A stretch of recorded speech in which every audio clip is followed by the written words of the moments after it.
नमस्कार। कभी सोचा है कि हम जो रोज काम करते हैं, चाहे वो कुछ भी हो, वो भी पूजा का एक बहुत शक्तिशाली रूप हो सकता है। आज हम इसी कमाल के विचार को समझने की कोशिश करेंगे। एक बहुत ही साधारण सी कहानी के जरिए जानेंगे कि भक्ति का, डिवोशन का असली मतलब क्या होता है। सोचिए, असली धन चांदी के सिक्कों में नहीं बल्कि मेहनत और संतोष में छिपा होता है। सुनने में ये बस एक कहावत लगती है ना? पर ये इससे कहीं ज्यादा है। ये तो जीने का एक पूरा फलसफा है, अ वे ऑफ लाइफ। और आज हम देखेंगे कि एक किसान की कहानी में ये बात कैसे सच साबित होती है। तो चलिए कहानी शुरू करते हैं। कहानी एक छोटे से गांव की है जहां पसीने की कीमत सोने चांदी से भी ज्यादा थी।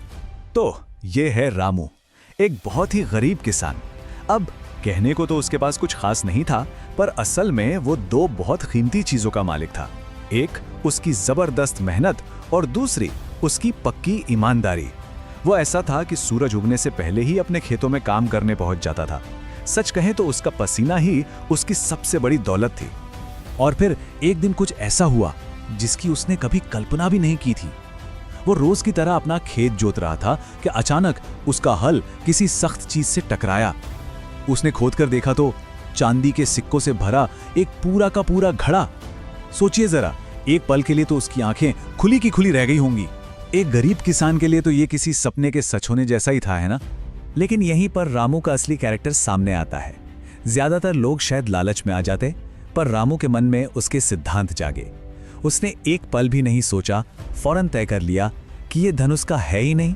क्यों? क्योंकि उसने इसे अपनी मेहनत से, अपने पसीने से नहीं कमाया था। अब ये कोई छोटा मोटा फैसला नहीं था। हम में से कई लोगों के लिए शायद ये बहुत मुश्किल होता। तो उसने वही किया जो उसे ठीक लगा। वो सीधा गांव के मुखिया के पास गया और वो पूरा घड़ा उन्हें सौंप दिया। अब मजे की बात देखिए, लोगों का रिएक्शन। कुछ लोग उसे मूर्ख कहने लगे, और हो सकता है हम में से भी कुछ लोग मन ही मन यही सोच रहे हों। पर रामू बस मुस्कुराता रहा। क्यों? क्योंकि वो जानता था कि मर डालते हैं। पहले 6 हैं श्रवण, मतलब ईश्वर की बातें सुनना। कीर्तन मतलब उनके गुण गाना। स्मरण यानी उन्हें याद करना। पाद सेवन यानी सेवा करना। अर्चन यानी पूजा अर्चना करना। और वंदन मतलब आदर के साथ प्रणाम करना। और फिर आते हैं आखिरी 3, जो एक और भी गहरे रिश्ते को दिखाते हैं। दास्य यानी खुद को उनका दास समझना। साख्य मतलब उन्हें अपना दोस्त मानना। और सबसे ऊपर है आत्मनिवेदन यानी कंप्लीट सरेंडर, बिना किसी शर्त के खुद को पूरी तरह सौंप देना। ठीक है, तो ये सारी बातें तो बहुत गहरी हैं, पर सवाल ये है कि हमारी डे टू डे लाइफ में, हमारी जिंदगी में इनका क्या मतलब है। चलिए अब इसे समझते हैं। तो देखिए, सबसे जरूरी बात जो हमें समझनी है वो ये है कि भक्ति सिर्फ मंदिरों या पूजा घर तक लिमिटेड नहीं है। रामू की कहानी ने हमें यही तो सिखाया।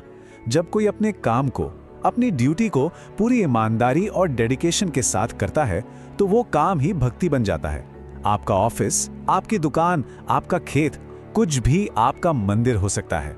और यहीं पर मैं एक सवाल छोड़कर जा रहा हूं। सोचिए, क्या बिना किसी पूजा पाठ या मंत्र के सिर्फ अपने काम और अपनी जिम्मेदारी के प्रति पूरी तरह से वफादार रहना भक्ति का सबसे ऊंचा रूप नहीं हो सकता? इस पर जरूर सोचिए।